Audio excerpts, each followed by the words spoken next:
Naaresto sa Oplan, Galugad sa Quezon City ang ilang wanted sa batas, pati na mga gumagamit at nagtatago umano ng iligal na droga at armas. Sa Pasig City naman, inaresto ang isang lalaking nabistong nagbebenta umano ng peking pera. Makibalita tayo kay Jennifer Muñesa. Arestado sa entrapment operation ang lalaking ito na nagbebenta umano ng peking pera. Ang mga peking 200 peso bills, ibinebenta raw sa halagang 50 pesos kada piraso. Habang ang mga peking 500 peso bills, ibinebenta ng 100 pesos kada piraso. Actually, follow-up operation to sa last na operation natin, last April 23, na nahuli natin isa sa miyembro ng Talavera, na which is nireveal niya kung saan siya kumukuha yung source na kinukuha na niya ng pera. Huli sa akto ang suspect na si Jerry Abog sa paing inilatag ng mga otoridad, pero todo tanggi pa rin ang suspect. Galing doon sa kasama ko sa trabaho yun. Inabot sa'yo? Hindi ko sa akin nabot doon sa babae.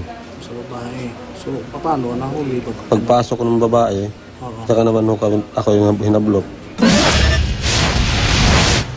Maswerte namang nakaligtas ang empleyado ng isang money changer sa Binondo, Maynila matapos pagbabarilin ang dala niyang sasakyan. Bulletproof ang pintuan at salamin ng sasakyan kaya nakaligtas ang empleyadong tumangging humarap sa kamera. Nakatakas ang biktima ng pilitin niyang paandarin ang sasakyan kahit pinagbabaril na ang gulong nito. Hinala niya posibleng matagal na siyang minamanmanan ng mga salarin. Kukuha pa lang daw kasi siya ng pera sa bangko para ihatid sa kanyang kumpanya nang mangyari ang pamamaril. Hindi pa matukoy ang mga salarin.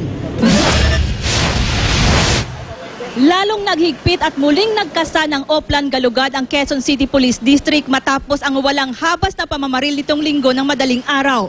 Target sa Oplan ang mga wanted sa batas. Walang nahuli ang mga pulis sa una nilang pinunteriya sa Fairmont Subdivision sa Fairview, kung saan nadakip ang 6 na suspect sa pamamaril. Pero sa magkahiwalay na operasyon sa Maykuliat at Batasan, Quezon City, 15 ang nadakip. Ang ilan sa kanila may standing warrant. May nahuli ring umano sa aktong gumagamit ng droga. Ang iba naman, nakumpiskahan ng mga iligal na armas, tulad ng mga improvised na baril, mga bala at patalim. Pero ang pangunahing suspect sa pamamaril nitong linggo na si Mohamed Walad, hindi pa rin nahuhuli. Hinikayat natin palaman yung mga mamayan na ipakita nyo yung mga mukha nila. Kung may nakakilala, magtungo lang kayo o tumawag kayo dito para matulungan natin itong mga biktima na hindi pa nabibigyan ng hustisya dahil walang testigo. Jennifer Muñesa, Nagbabalita, Pilipinas.